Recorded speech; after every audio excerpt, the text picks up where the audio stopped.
Is your money working hard for you, or are you working hard for your money? If you're only working hard for your money and you're not allowing your baby money soldiers to work hard for you, it's going to be a lot more challenging, especially in this environment, in this economy, for you to create wealth. Now, the second one,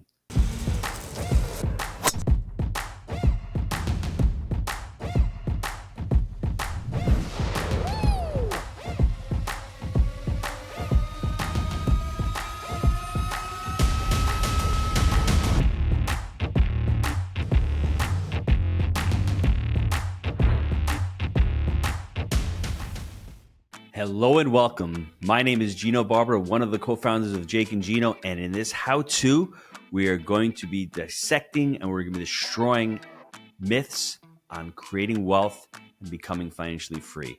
Now, if you're on YouTube, right behind me, you will see the baby money soldiers. We're going to be talking about those baby money soldiers myths.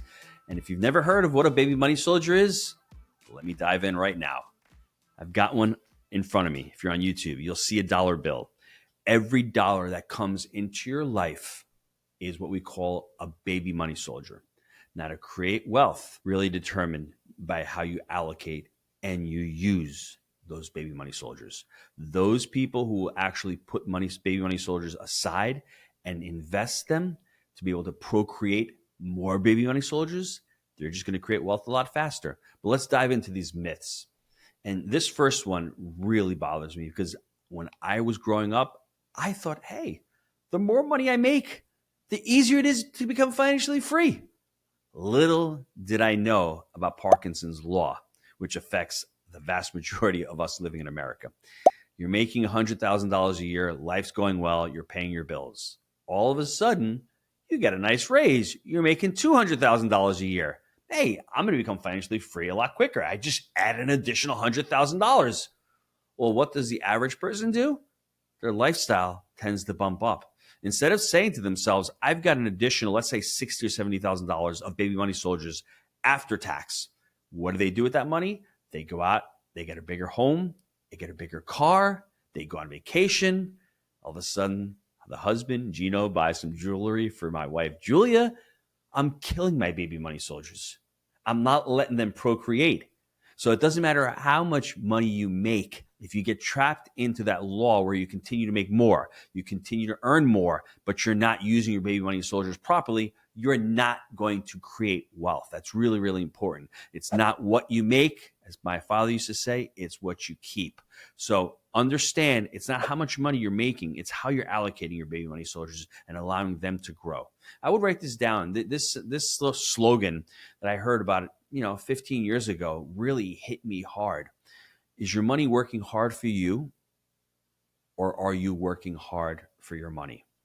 If you're only working hard for your money and you're not allowing your baby money soldiers to work hard for you, it's going to be a lot more challenging, especially in this environment, in this economy, for you to create wealth. Now, the second one, it's too risky to invest my money. Try staying at a job.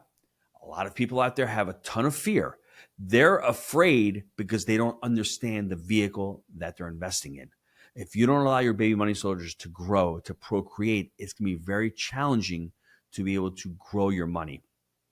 Now, you look at real estate, not only are you growing your assets in real estate, you're also getting a massive tax advantages. If I had that money in a savings account, let's say, I'd be making interest, but I'd also be paying taxes on that interest. A lot of investors out there have tax advantages where they're paying so much less in taxes because of those tax savings that real estate allows you. So think about it and challenge yourself. Am I too risky because I don't understand, or is it too risky to invest your money? My mom always told me, hey, Gino, you're lucky. You've got a small little business. Things are going really well for you. Well, that was back in 2012 and 2013. Something called COVID hit in 2020. Now, fortunately, I had left the restaurant in 2016. But if I had that mindset of, I've got one little business here, one little restaurant, I'm not going to invest any of my money, I would have been shut down for the pandemic. I probably would have lost that business. So rethink that mindset. Now, this third one is so important. This makes the difference between someone who's financially savvy and someone who's financially unintelligent. All debt is bad. That is such a really challenging myth for a lot of people because they've been taught to pay down their debt, to get rid of their debt. Now, not all debt is bad. I need you to separate debt into a bucket of personal debt and business debt. Now, the personal debt is where you're killing your baby money soldiers because you're putting there and you're buying cars, you're putting money on credit cards, you have mortgage debt, student debt. Although student debt and education debt could be a form of investing because you're investing in yourself. But if you've got a 3-year degree and you haven't graduated yet and you left college, that's bad debt.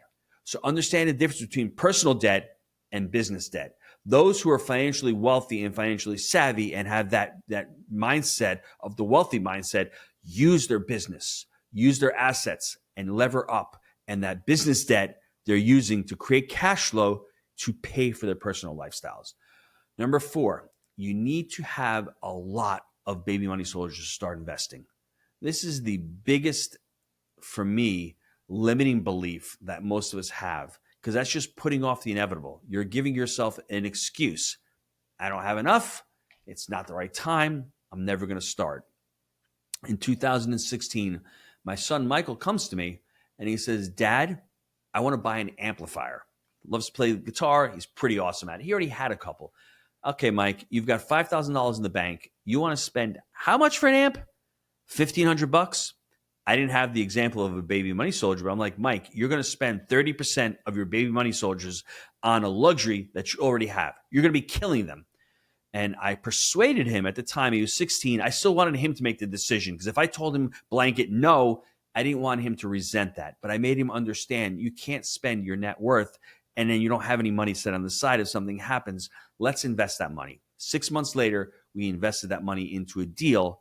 5 years looking back, if he had killed his baby money soldiers, he wouldn't have X amount of money coming in from that deal and various other deals because that one deal has spawned into 6 deals because he's been able to refinance the baby money soldiers out and go into the next deal. He started with a paltry $5,000 and it's grown into a mid 6-figure net worth.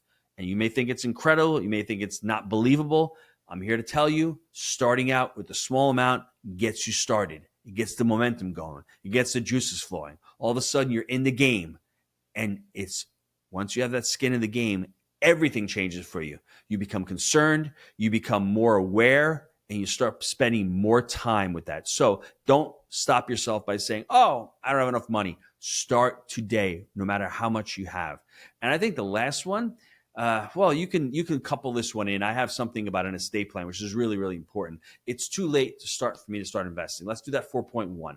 It's too late. I'm already in my 50s or my 60s. It's never too late because once you get into the mindset, if you're at that age, at least be able to teach the next generation. Show them that you waited too long. I made the mistake of waiting too long, but I'm still going to invest because if you're in your 50s and 60s, you can live to your 80s. Start investing now. Don't wait. Do it now. And I think this last one, this number 5, an estate plan is only for the rich. That, for me, it really has nothing to do with becoming financially free or becoming wealthy. But once you're starting out, you need to protect your baby money soldiers. You need to protect your life.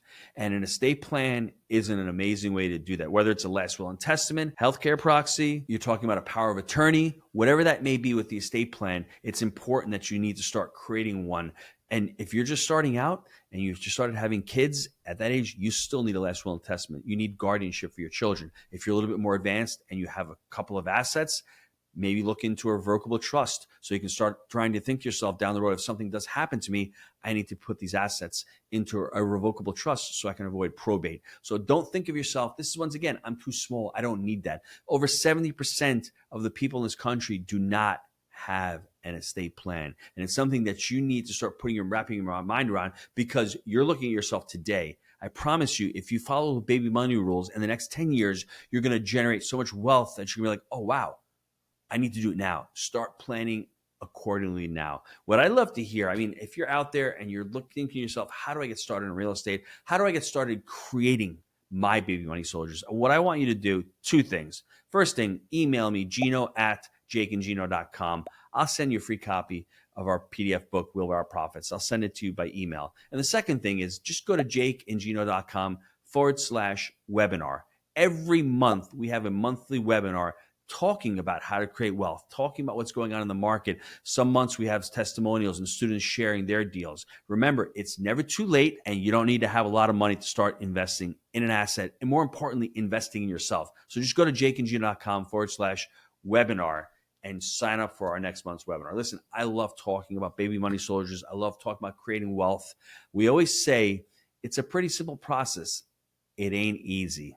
I was just fortunate to be able to have a partner like Jake and to really invest in my education early on, understand what multifamily was, and I selected that as a vehicle. That may not be your vehicle to create wealth, but understand that there's a vehicle out there for you. And let me leave you with this. Understanding the relationship you have with money will make you conquer a lot of these myths. Go read The Psychology of Money by Morgan Housel. Transformational book. Understanding what your relationship with money is will help you to create wealth. Once again, thanks for listening, and we will see you on the next show. Thanks for tuning in. If you enjoyed today's video, be sure to like and subscribe so you'll never miss another episode.